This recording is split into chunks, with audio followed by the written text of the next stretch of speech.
আসসালামু আলাইকুম রহমতুল্লাহ বারাকাতুহু। আমাদের সৃষ্টিকর্তা আল্লাহ রাব্বুল আলামিনের দরবারে শুকরিয়া আদায় করছি। আমরা মনোনয়ন ফরম উত্তোলন করেছিলাম, আজকে আলহামদুলিল্লাহ যথাযথভাবে তা আমরা জমা দিতে পেরেছি, আলহামদুলিল্লাহ। আমি আমাদের প্রিয় রায়পুরাবাসী, আমি সবার দৃষ্টি আকর্ষণ করতে চাই। আপনারা দেখেছেন দীর্ঘদিন যাবৎ মানুষ ভোট দিতে পারে নাই, তো মানুষ মুখিয়ে আছে একটা সুন্দর সুষ্ঠু নির্বাচনে ভোট দেওয়ার জন্য। আমি শুরুতেই আমরা যারা আজকে মনোনয়ন ফরম জমা দিয়েছি, যারা আমরা নির্বাচনে প্রতিদ্বন্দ্বিতা করব, সবার প্রতি আহ্বান রাখতে চাই, রায়পুরার মানুষ নির্বিঘ্নে নির্ভয়ে যেন একটা সুন্দর উৎসব মুখর নির্বাচনে ভোট দিতে পারে। আমরা সবাই মিলে এরকম একটা পরিবেশ সৃষ্টি করবো ইনশাআল্লাহ।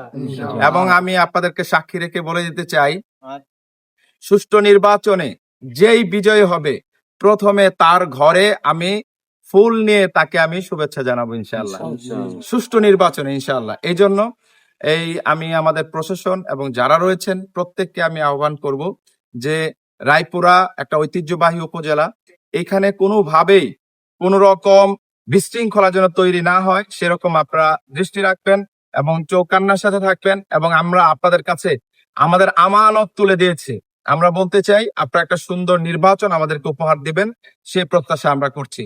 এবং একইভাবে আপনাদের মাধ্যমে আমি জানিয়ে দিতে চাই, যদি আমাকে রায়পুরার মানুষ ভোট দিয়ে নির্বাচিত করে, রায়পুরার যত দল আছে সকল দল থেকে আমার উপদেষ্টা নিয়োগ করবো ইনশাআল্লাহ। উপদেষ্টা নিয়োগের মাধ্যমে সবাইকে নিয়ে আমি যে বলছি সম্প্রীতির রায়পুরা গড়ব, সব দলের মানুষদেরকে নিয়ে পরামর্শ করে ইনশাআল্লাহ আমি সুন্দর সুশৃঙ্খল এবং ভালোবাসার মায়াময় একটা সুন্দর রায়পুরা গড়ার সর্বাত্মক প্রচেষ্টা চালাবো ইনশাআল্লাহ।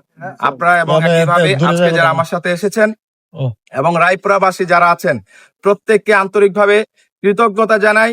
এবং আমি আশা করি আপনারা সবাই মিলে উৎসব মুখর পরিবেশে সুন্দরভাবে, সবার ভোট একটি আমানত এবং একইভাবে দেশের প্রতি আপনার এটা অধিকার, আপনি ভোটের মালিক মানে এই দেশের মালিক, আপনি আপনার মালিকানা কাকে যাকে দিতে চান নির্ভয়ে স্বাচ্ছন্দ্যে আপনি প্রয়োগ করবেন। মূলত আমার কথা হলো আপনি সুন্দরভাবে ভোটটা প্রয়োগ করবেন, কোনো চাপে কারো কাছে কারো ক্ষমতার ভয়ে মাথা নত না করে আপনার ভোট প্রয়োগ থেকে বিরত থাকবেন না। কারণ জেনে রাখবেন, কারণ হলো আপনার এই ভোটটা হলো আপনি যে দেশের মালিক সেটার একটা প্রমাণ। যদি আপনি মালিকানার প্রমাণ না দেন একটা সময় আপনার বাড়ি ঘরও থাকবে না। এজন্য আমি আহ্বান করব সবাই মিলে আসুন উৎসব মুখর পরিবেশে সুন্দর রায়পুরা গড়ার লক্ষ্যে আমরা আগামী নির্বাচনে ভোট প্রদান করব ইনশাআল্লাহ।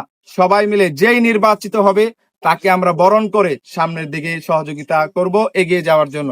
সবাইকে অনেক অনেক ধন্যবাদ।